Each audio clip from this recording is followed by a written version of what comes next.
The modern working parent is struggling more today than ever before. Last year alone, upwards of $24 billion was lost to the Australian economy due to work-life interference. As the cost of living steadily surpasses average pay increases, the percentage of dual-income working families continues to rise. More than 65% of Australian families have both a working father and a working mother.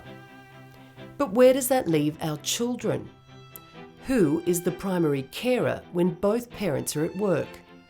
And how are organisations responding to the crazy work-life imbalance that exists in a world which never switches off? Emma Walsh, CEO of social enterprise Parents at Work, has made it her mission to address these very questions. This is about trying to raise awareness to the problem that exists within our society.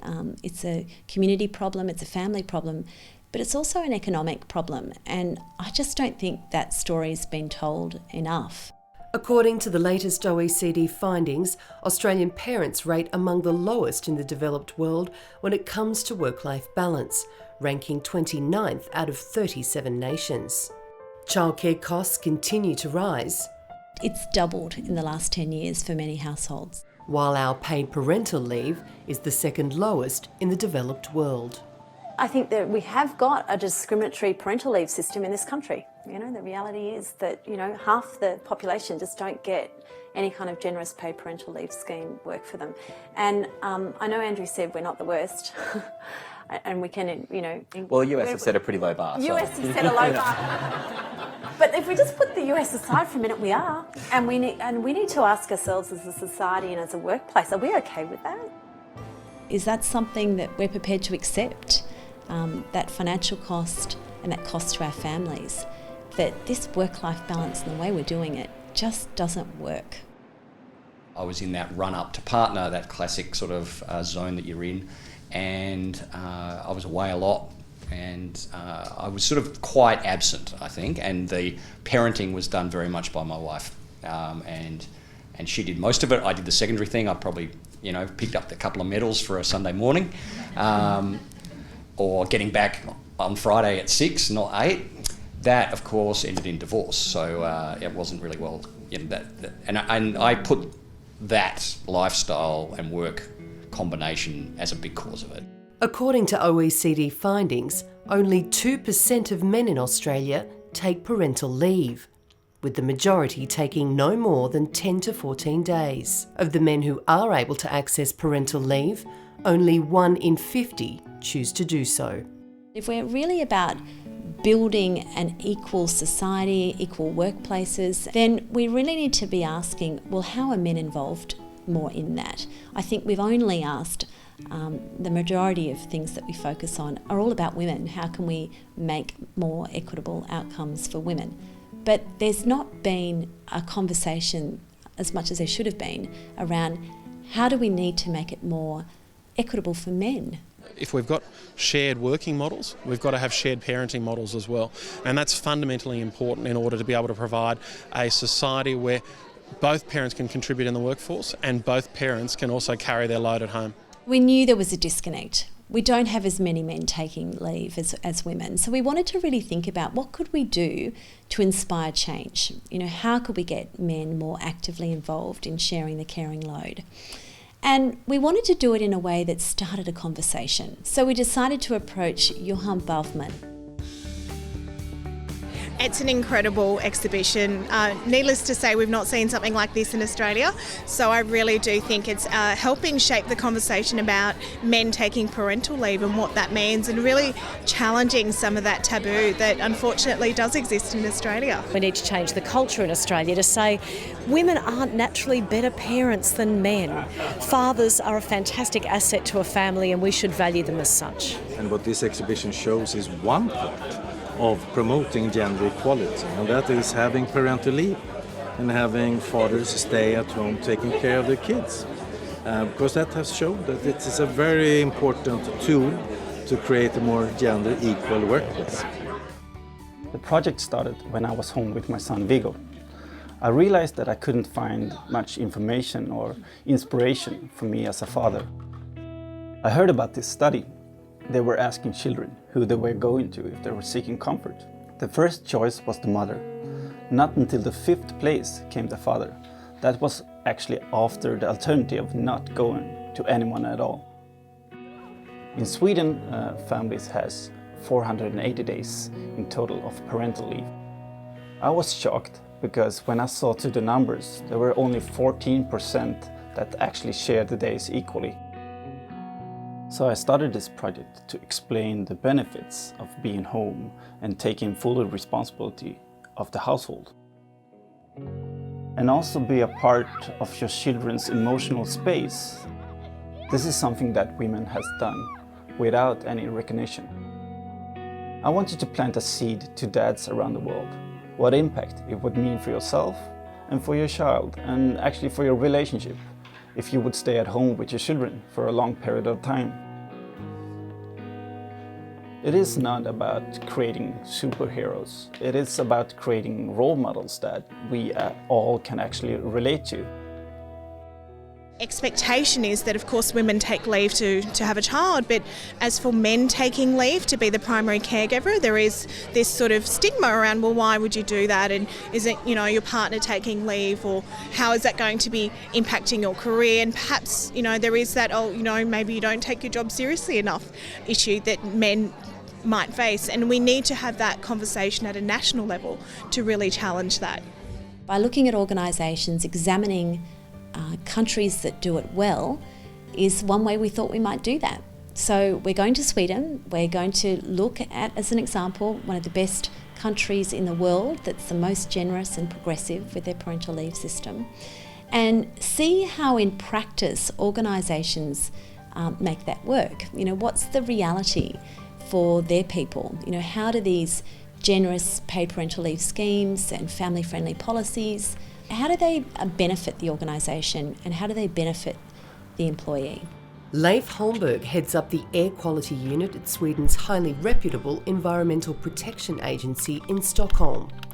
The father of 2 manages a team of 15 and is well aware of just how beneficial Sweden's paid parental leave system is for all concerned.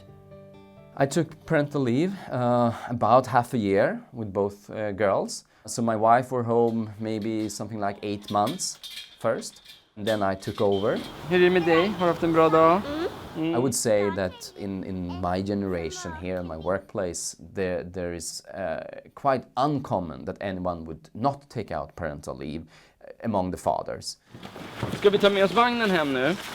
I mean, we are 2 people who ensure there is a baby coming to the world, so I can't see how it should only be the woman's right or opportunity or duty to stay home with a kid during these first years of a child's life.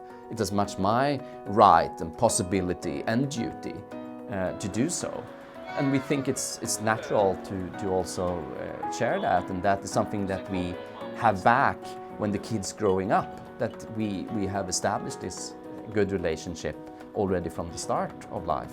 But as Leif explains, the benefits extend beyond strong family bonds. Kom då, tjejer.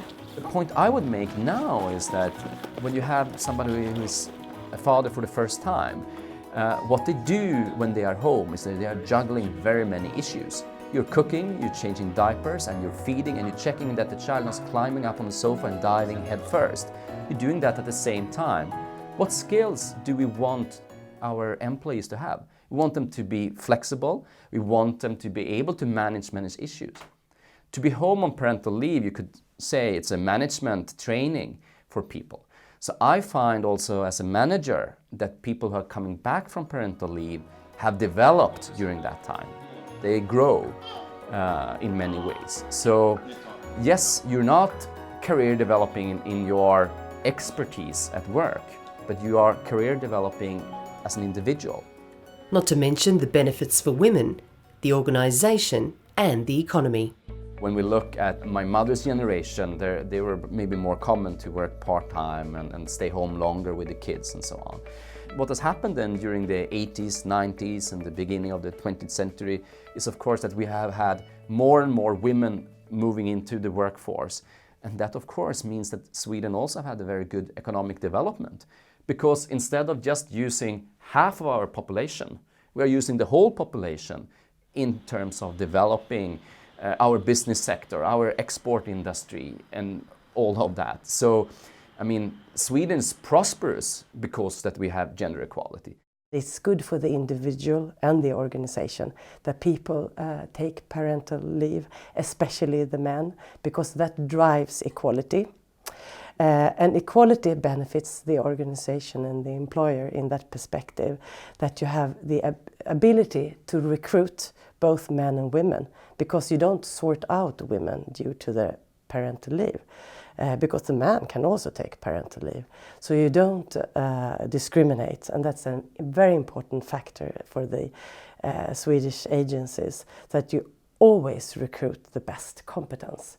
So then you have the ability to recruit actually the best competent woman and man. We would say that it would be mainly the mothers who would take the parental leave. That means that half of the workforce we can't invest in as much, which will be a huge loss, because the women are as well educated and we have put as well investment in their knowledge development. And after all, it's only a couple of years when they will be off with their kids. And it's not just the paid parental leave system that sees Swedes and its economy flourishing. As Swedish trade union family policy expert Joa Bergold explains. It's important not to focus only on paid parental leave, but also on affordable childcare. Affordable childcare is a crucial part of a family-friendly working life. Access to childcare in Sweden is guaranteed, and the average cost is less than $220 per child per month. For women in particular, the Swedish parental leave system, together with affordable childcare, means that women don't have to choose between work and family. They can have them both. So if you have a system where always the mom stays home, if you have 2-3 kids, that means that mom is out of the workplace for a long period of time, and she will lose us out for a long period of time, both in career, in payment, but also in pension. So having this system, we have it more equal. When man stays more home, means the women are better paid, having better pension, and have a better career in the workplace. And if all that isn't enough to make you move to Sweden, then their flexible family workplace practices might just prove to be the ultimate sweetener. The difference that we have that alleviates some parts of this stress is that we are trying to facilitate this in the workplaces. So like here for me, we are trying to put meetings between 9 and 3, which means that those who want to leave work, let's say 3:30, they can do so because their important meetings have been earlier in the day, or come at 9 instead of 8. It's all about having this view and balance that this person who now is striving to become a manager, he is also a son to a mother who need help. He is also a father to children who needs to be picked up for school. And it's more of having that holistic picture of that work life is not something that's separate from the rest of life. And I think at the end of the day, that makes more happy people who can also then be more productive. Tens of billions in foregone taxes, unaffordable childcare, and one of the worst paid parental leave schemes in the world. It seems Australia, and indeed many other nations in the developed world, would benefit greatly from the Swedish example. I think it's an issue for everybody. I think governments, corporations, individuals all have our own roles to play. Governments need to be more supportive in being able to say that there is that support mechanism there. Corporations and government as an employer as well need to be supportive in making sure that there are flexible working arrangements so that parents can do that fundamental job, their most important job in raising children. The politicians would gain more tax money and more resources into the economy. They would also gain happier and healthier parents. They would gain happier and healthier children who see both their parents work and care for them. I would urge the Australian politicians to decide to introduce a well-paid income-related parental leave system, and also to develop affordable and available childcare for all.